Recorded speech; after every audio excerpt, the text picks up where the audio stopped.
Hello everyone. कल हमने flamingo का थर्ड चैप्टर डीप वाटर शुरू किया था और मैंने उसका हाफ पार्ट आपको बताया था।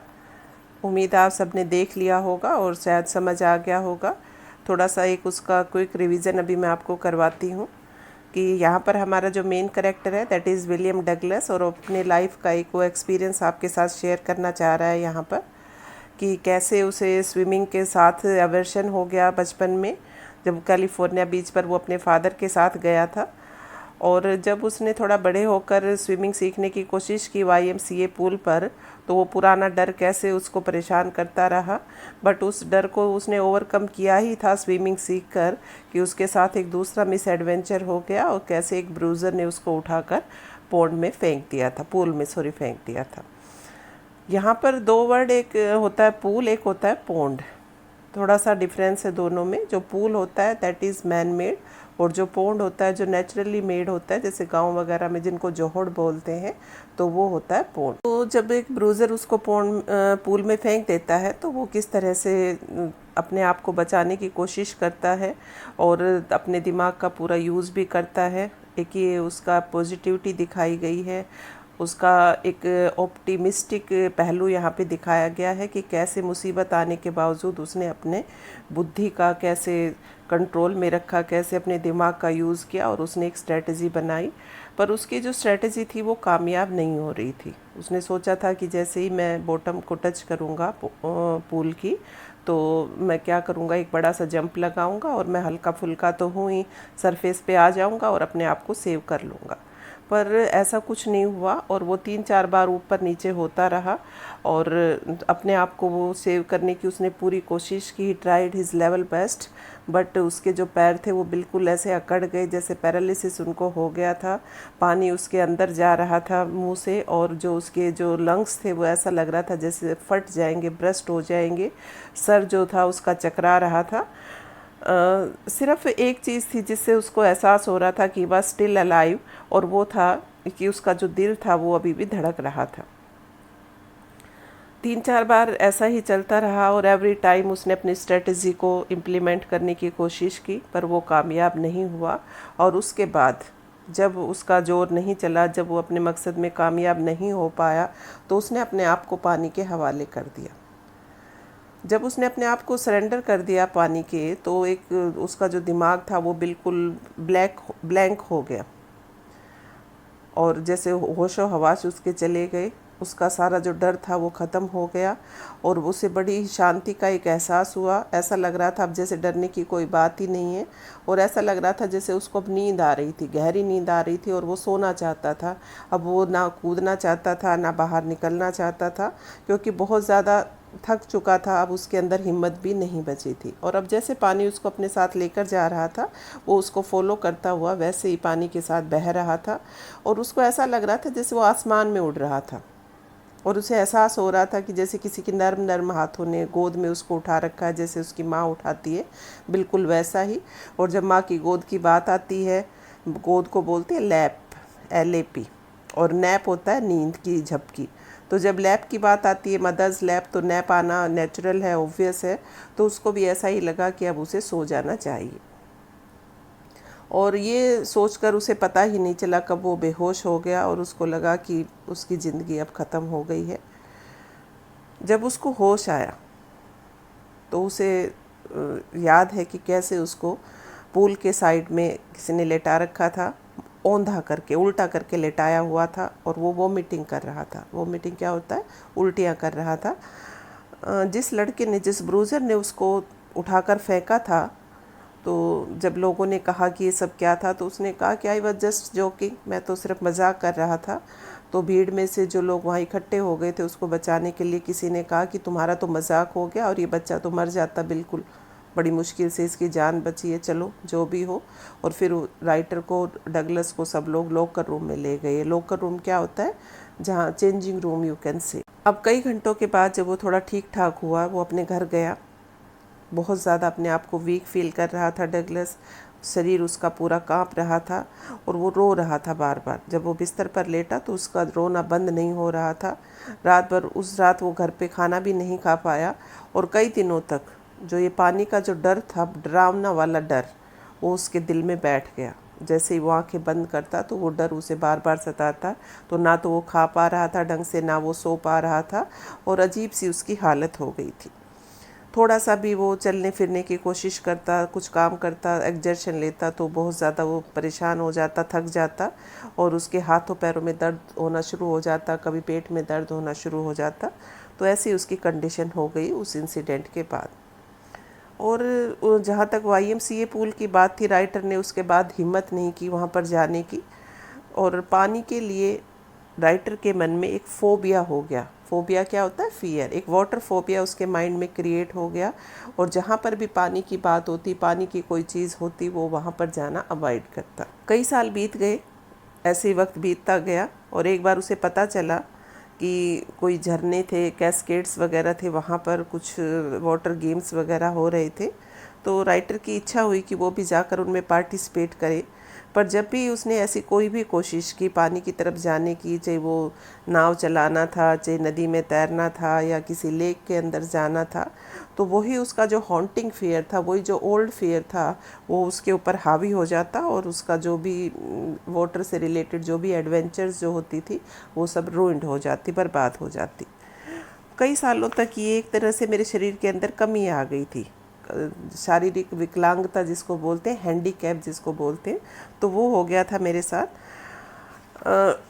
ना तो मैं मछली पकड़ने जा पाता, ना किसी झील में जा पाता, क्योंकि जहाँ पर भी मैं जाता, वो जो डर था पानी का, जो वाटर फोबिया था, वो मेरा पीछा करता, और मैं इन सब जो भी ये जॉयज़ थे वाटर से रिलेटेड, उन सब से मैं डिप्राइव हो गया था, वंचित रह गया था। जो राइटर था वो भी हार मानने वाला नहीं था, और उसने इस अपने वाटर फोबिया को दूर करने के लिए सारे एफ़र्ट्स किए, पर ये फोबिया इतना ज़्यादा उस पर हावी हो गया था कि ये जाने का नाम ही नहीं ले रहा था। और फिर आखिरकार एक अक्टूबर ऐसा आया कि राइटर ने डिसाइड किया कि मैं दोबारा से स्विमिंग सीखूंगा, और इस बार उसने एक इंस्ट्रक्टर ले लिया जो उसकी हेल्प कर सके, उसको गाइड कर सके। अब उन्होंने अपना काम शुरू किया, एक पूल पर लेकर गया जो इंस्ट्रक्टर था उसको, और एक हफ्ते में, जैसे 1 वीक में, आपको पता है 1 सप्ताह में 7 डेज़ होते हैं, तो 5 दिन तक वो प्रैक्टिस करवाता, हर रोज़ 1 घंटा। शुरुआत कैसे की? इंस्ट्रक्टर ने पहले एक बेल्ट बांध दी मेरे चारों ओर, और जो बेल्ट थी वो एक रस्सी के साथ अटैच थी, और जो राइटर था वो उस रस्सी के ऊपर जो इंस्ट्रक्टर था वो उस रोप के ऊपर अपना होल्ड रखता था, और जैसे मैं पानी में मूव करता तो वो थोड़ी थोड़ी उस रोप को लूज़ कर देता था, ढीला छोड़ देता था, और मैं थोड़ा थोड़ा इधर उधर हाथ पैर मारने लगा, बैक और फर्थ, आगे पीछे, मतलब पानी में मैं होता रहता। घंटों मैंने इसका अभ्यास किया, बहुत दिन लगे इस अभ्यास को करने में, कई सप्ताह लग गए यू कैन से। तो हर बार जब भी मैं आगे पीछे पानी में होता तो वही पुराना पैनिक जो था वो मुझे जकड़ लेता, अपनी क्लचेस में ले लेता। कब आता वो डर लौट कर, जब इंस्ट्रक्टर उस रस्सी के ऊपर से अपनी पकड़ ढीली कर देता, तो और जैसे ही मैं पानी के अंदर जाता वो पुराना डर थोड़ा थोड़ा मतलब वापस आता रहता, मेरे पैर जम जाते, ऐसा लगता था जैसे वो पैरालाइज्ड हो गए हैं, और मेरा शरीर काम करना बंद कर देता। 3 महीने की प्रैक्टिस के बाद मेरी ये जो टेंशन थी, ये जो मेरा डर था, थोड़ा सा कम होना शुरू हुआ। उसके बाद राइटर ने इस इंस्ट्रक्टर ने एक और स्टेप लिया, उसने मुझे सिखाया कि पानी के अंदर कैसे मुझे अपने फेस को रखकर इनहेल और एक्सहेल करना है, कैसे सांस लेना है और कैसे सांस को बाहर निकालना है। सैकड़ों बार ये एक्सरसाइज रिपीट करवाई इंस्ट्रक्टर ने मुझसे, और धीरे धीरे करके जो पैनिक था मेरा वो जाता गया। तीसरा जो स्टेप लिया इंस्ट्रक्टर ने, उसने क्या किया कि मुझे पैर चलाने सिखाए, पैडलिंग करना सिखाए, कि वाटर में कैसे मुझे अपनी लेग्स को यूज़ करना है। कई सप्ताह तक ये वाली एक्सरसाइज की मैंने, पैरों को मूव करने की। शुरू में तो जब मैंने अपने पैरों को चलाना शुरू किया, तो क्योंकि वो पुराने डर की वजह से ऐसी स्टिफ हो जाती थी, रिजिड हो जाती थी, शुरू में तो जैसे ऐसा लग रहा था पैर मेरे काम नहीं करेंगे, बट धीरे धीरे, कहते हैं ना practice makes a man perfect, तो धीरे धीरे मेरे पैरों ने भी काम करना शुरू कर दिया, और लास्ट में ऐसा टाइम भी आ गया कि मैं अब अपने पाँवों को जैसे चाहता वैसे पानी में चला सकता था, पैडलिंग कर सकता था। तो इस तरह से प्रैक्टिस करवा करवा कर पीस बाय पीस जो इंस्ट्रक्टर था उसने मुझे तैयार कर दिया एक अच्छे स्विमर के रूप में। यहाँ पर piece by piece word use किया गया है। पीस बाय पीस का यहाँ पर मतलब क्या है कि बाय पार्ट्स। जैसे पहले उसने क्या सिखाया, पानी में आगे पीछे कैसे होना है, फिर सांस कैसे लेनी है, फिर कैसे पैरों को साथ मुझे पानी में मूव करना है। तो धीरे धीरे करके उसने स्टेप बाय स्टेप सब चीज़ें सिखाई। इस स्टेप बाय स्टेप को ही यहाँ पर यूज़ किया गया है, पीस बाय पीस। और जब हर पीस परफेक्ट हो गया तो जैसे हम कोई भी मशीन बनाते, कॉम्प्लेक्स मशीन बनाते हैं तो सारे पुर्जे इकट्ठे करके उनको जोड़ देते हैं, कंबाइन कर देते हैं, तो एक बार पूरी मशीनरी बन जाती है, कॉम्प्लेक्स मशीन बन जाती है। तो ऐसे ही जब मेरी सारी प्रैक्टिस पूरी हो गई, तीनों टाइप उसने कम्प्लीटली मुझे सिखा दी, तो उसके बाद उसने मुझे कहा कि अब तुम तैयार हो, अब तुम पूरे के पूरे रेडी हो, सारे काम तुम्हें सिखा दिए हैं कि कैसे जो जो स्विमिंग में यूज़ होने हैं, और अब तुम स्विम कर सकते हो। और अब तुम्हें क्या करना है, गोता लगाओ और ये जो लेंथ है ना पूरी इस पूल की, इसको तुमने पार करना है, और वो भी क्रॉल स्ट्रोक में। जैसे स्विमिंग में बहुत सारे वो होते हैं, स्ट्रोक्स होते हैं, breast stroke, crawl stroke, back and forward, butterfly, there are so many types. तो उसके बाद जैसा कि इंस्ट्रक्टर ने कमांड किया था, डगलस ने वैसा ही किया, और अब इंस्ट्रक्टर का काम जो था वो ओवर हो गया। बट अभी राइटर का काम ख़त्म नहीं हुआ था, क्योंकि अभी तक उसने जब भी प्रैक्टिस की पानी में वो इंस्ट्रक्टर के साथ ही था, तो उसे अभी भी डर था कि जब मैं अकेला हूँगा पूल में तो क्या जो मेरा पुराना डर है वो अभी भी मुझे परेशान करेगा। तो राइटर ने इसके लिए भी कोशिश की, अकेला वो गया और उसने जो पूल था उसको लेंथ अप एंड डाउन पूरा उसको क्रॉस किया। थोड़ा बहुत डर, पुराना वही डर उसके ऊपर हावी हुआ जब वो पानी के अंदर उसने अपना मुंह डाला, पानी के अंदर गया। बट अब राइटर के अंदर इतनी हिम्मत आ गई थी, इतना कॉन्फिडेंस आ गया था, तो जब वो डर उसके ऊपर हावी होने लगा तो उसको वो चैलेंज करने लगा, राइटर डर को ही, कि अच्छा तो तुम मुझे डराओगे। और ये कहकर वो एक बार और उस पूल का चक्कर लगा देता। अक्टूबर में ये प्रोग्राम शुरू हुआ था स्विमिंग सीखने का with the help of instructor, और जुलाई तक ये सिलसिला चलता रहा। राइटर को पर अभी भी संतुष्टि नहीं थी, पूरा कॉन्फिडेंस अभी भी नहीं आया था। उसको लगता था कि कभी ये डर मुझे कभी फिर मेरे ऊपर सीज ना कर ले, मेरे ऊपर हावी ना हो जाए।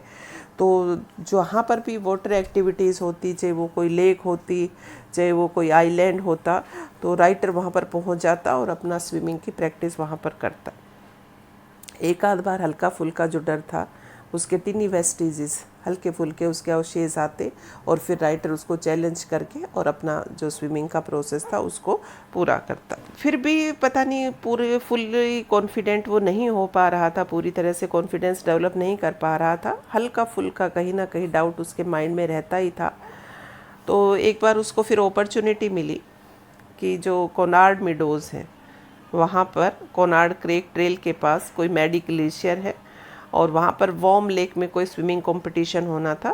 तो अगली सुबह ही राइटर उसके लिए डगलस तैयार हो गया, और उसने पूरी जो लेक थी उसको डाइव करके, डाइव क्या होता है, गोता मारना, पानी के अंदर अंदर चलना, पूरी लेक को उसने पार किया। और उसने एक रिकॉर्ड मेंटेन किया, जैसा कि किसी उससे पहले किसी स्विमर ने किया था जिसका नाम था डॉग कॉर्पन।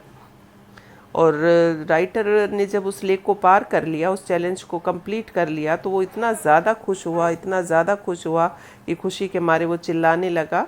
और वहाँ पर जो भी पहाड़ थे उनमें, जैसे जब आप बोलते हैं तो आपकी साउंड जो होती है, आवाज़ जो होती है, वो रिफ्लेक्ट करती है और उसको इको बोलते हैं। तो उसे भी अपनी आवाज़ सुनाई दे रही थी, और वो चिल्ला चिल्ला कर बोल रहा था कि मैंने अपना जो वाटर का फियर है उसको कॉन्कर कर लिया है, उसको विन कर लिया है। अब ये जो एक्सपीरियंस था मुझे कि कैसे मुझे वाटर फोबिया हुआ और कैसे मैंने उसको ओवरकम किया, इसका मेरे लिए बहुत बड़ा मतलब था, क्योंकि इस चीज़ को वही रियलाइज़ कर सकता है, वही इंसान रियलाइज़ कर सकता है जिसके साथ कभी ऐसा हुआ हो। और मैंने ये भी देख लिया था कि जब इंसान मरता है तो कैसे शांति पड़ जाती है। सिर्फ जो डर है हमें, वो कब तक परेशान करता है, जब तक हम जिंदा रहते हैं। एक यही डर सताता रहता है, कभी हम मर ना जाएं, कभी मर ना जाएं। तो मैंने तो दोनों को जिया था, मौत को भी बहुत करीब से देखा था, और मैंने खुशी को भी अनुभव किया था, प्रैक्टिस करके कैसे अपने फियर को ओवरकम किया था। तो दोनों ही चीज़ें मैंने रियलाइज़ की थी कि क्या मौत होती है और क्या जीना होता है। तो अब मेरी जीने की इच्छा और ज़्यादा हो गई थी, और आखिरकार अपनी प्रैक्टिस से, अपने हार्ड वर्क से मैंने उस वाटर फोबिया से अपने आप को रिलीज़ कर लिया, अपने आप को आज़ाद कर लिया, और अब मैं कहीं पर भी पानी से रिलेटेड गेम्स कर सकता था और कहीं भी आ जा सकता था। तो इस तरह से जो राइटर था उसने अपने फर्म डिटर्मिनेशन से, अपने विल पावर से, स्ट्रॉन्ग विल पावर से कैसे अपने डर को ओवरकम कर लिया था। तो यहाँ पर जैसे मैंने स्टार्टिंग में बताया, ये जो चैप्टर है हमें एक तरह से एक मोरल प्रोवाइड करता है, एक लेसन प्रोवाइड करता है कि कैसे भी हालात हों, कोई भी मुसीबत हमारे ऊपर आए, हमें कभी भी हार नहीं माननी चाहिए, अपनी प्रेजेंस ऑफ माइंड रखनी चाहिए।